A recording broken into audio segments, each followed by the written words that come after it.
ಗದ್ದಿಗೌಡರು ನೀವು ಹಿಂದಿನ ಲೋಕಸಭೆ ಸದಸ್ಯರನ್ನ ನಾವು ಗಣ್ಯಕ್ಕೆ ತೆಗೆದುಕೊಂಡಾಗ ಮನೆಯಲ್ಲಿ ಅವ್ರಿಗಿಂತ ಹೆಚ್ಚಾಗಿ ಜೊತೆ ಬೆರೆತು ಕೆಲಸಗಳಲ್ಲಿ ನಾವು ಹೇಳ್ಬೋದು.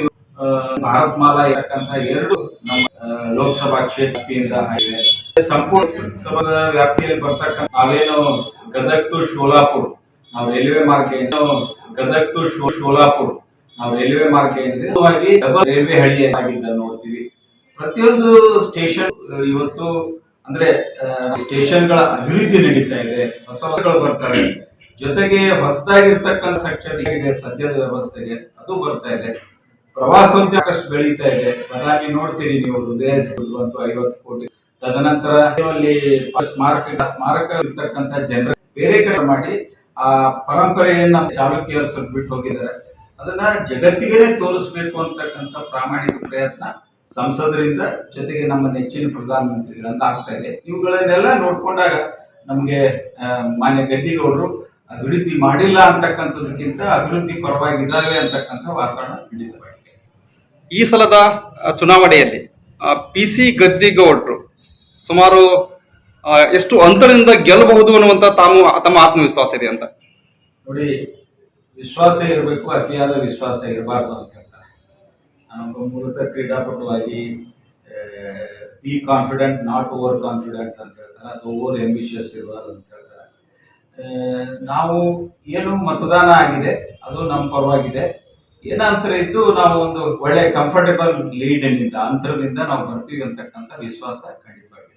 ಇದು ನಾವು ಸ್ಪರ್ಧೆ ಮಾಡುವಾಗ ಅತ್ಯಂತ ಗಂಭೀರವಾಗಿ ತೆಗೆದುಕೊಂಡು ಸಹಜವಾಗಿ ಹೊಸ ಅಭ್ಯರ್ಥಿ ಮಾನ್ಯ ಶಿವಾನಂದ ಪಾಟೀಲ್ರು ಏನು ಈ ಹಿಂದೆ ಜನತಾದಳದಲ್ಲಿ ಇರ್ತಕ್ಕಂಥ ಸಂದರ್ಭದಲ್ಲಿ ಏನು ನಾವು ಒಟ್ಟಾರೆ ಈಗ ಭಾರತೀಯ ಜನತಾ ಪಕ್ಷಕ್ಕೆ ಹೋಗಿದ್ದೀವಿ, ಹಿಂದಿನ ಆ ಸಂಪರ್ಕವನ್ನು ಇಟ್ಕೊಂಡು ನಾವು ರೂಟ್ ಲೆವೆಲ್ ಅಂತ ಹೇಳ್ತೀವಿ, ಅಲ್ಲಿ ತಮ್ಮ ಮಗಳ ಪರವಾಗಿ ಅಥವಾ ಅಭ್ಯರ್ಥಿ ಪರವಾಗಿ ಕೆಲಸ ಮಾಡಿದ್ದಾರೆ.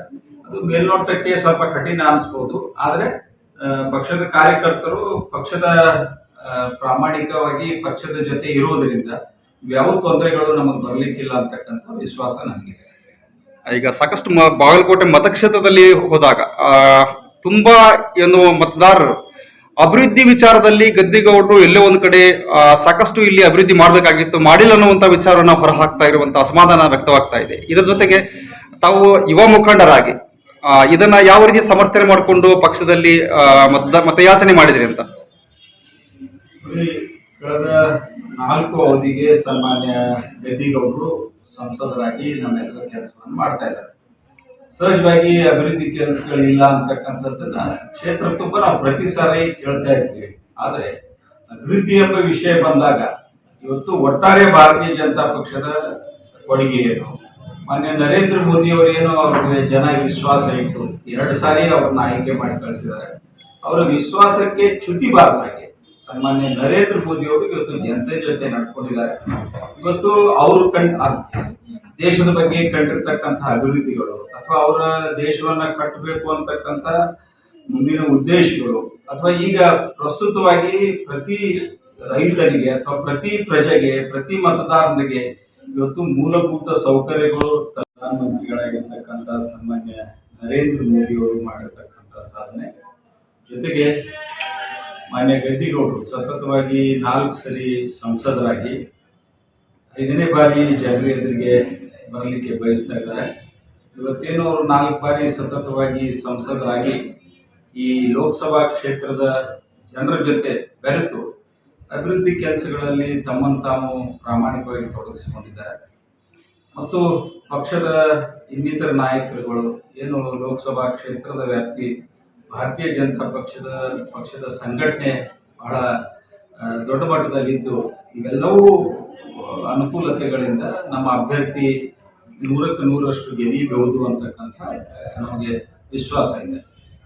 ಕಳೆದ ಲೋಕಸಭಾ ಚುನಾವಣೆಯ ಅಖಾಡಕ್ಕಿಂತ ಈ ಬಾರಿಯ ಬಾಗಲಕೋಟೆ ಮತಕ್ಷೇತ್ರದಲ್ಲಿ ಆಗಿರತಕ್ಕಂಥ ರಣಕಣ, ಯಾಕಂದ್ರೆ ಸಚಿವ ಶಿವಾನಂದ ಪಾಟೀಲ್ ಅವರ ಪುತ್ರಿ ಕಣಕ್ಕೆ ಇಳಿದಿದ್ದು ಸಾಕಷ್ಟು ಜಿದ್ದಾಜಿದ್ದಿ ಕಣವಾಗಿ ಇವತ್ತು ಸ್ಪರ್ಧೆಯಲ್ಲಿ ಅವರು ಸ್ಪರ್ಧೆ ಮಾಡಿದ್ದು ಸಾಕಷ್ಟು ಗೊತ್ತಿರುವಂತಹ ವಿಚಾರ. ಆ ವಿಚಾರದಲ್ಲಿ ಈ ಸಲದ ಅಖಾಡದಲ್ಲಿ ಸೆಣಸಾಟ ತಮಗೆ ಎಲ್ಲೋ ಒಂದು ಕಡೆ ಪಕ್ಷಕ್ಕೆ ಸಾಕಷ್ಟು ಜಿದ್ದಾಜಿದ್ದಿ ಕಣವಾಗಿ ಕೊಟ್ಟಿದೆ ಅಂತ, ಅದಕ್ಕೆ ತಾವು ಯಾವ ರೀತಿ ಅದನ್ನ ಎದುರಿಸಿದಿರಿ ಏನು ಅಖಾಡದಲ್ಲಿ ಅಂತ? ಸಹಜವಾಗಿ ನಾವು ಚುನಾವಣೆಗಳನ್ನ ಎದುರಿಸಬೇಕಾದ ಸಂದರ್ಭದಲ್ಲಿ ನಮ್ಮ ಪ್ರತಿಸ್ಪರ್ಧಿ ಯಾರೇ ಇರಲಿ, ಇವತ್ತು ಸಂಯುಕ್ತ ಇರ್ಬೋದು ಅಥವಾ ಇನ್ನೊಬ್ರು ಯಾರೋ ಪ್ರತಿಸ್ಪರ್ಧಿ ಅಭ್ಯರ್ಥಿ ಆಗಿರ್ಬೋದು, ನಾವು ಸಹಜವಾಗಿ ಎಲ್ಲರನ್ನೂ ಬಹಳ ಕಠಿಣ ಸವಾಲಂತೆ ನಾವು ಸ್ವೀಕರಿಸಬೇಕು. ಅಭ್ಯರ್ಥಿ ಇವರು ಹಗುರವಾಗಿರ್ಬೋದು ಅಥವಾ ಇನ್ನೊಬ್ಬ ಅಭ್ಯರ್ಥಿ ಅವರು ನಮಗೆ ಕಠಿಣ ಸವಾಲು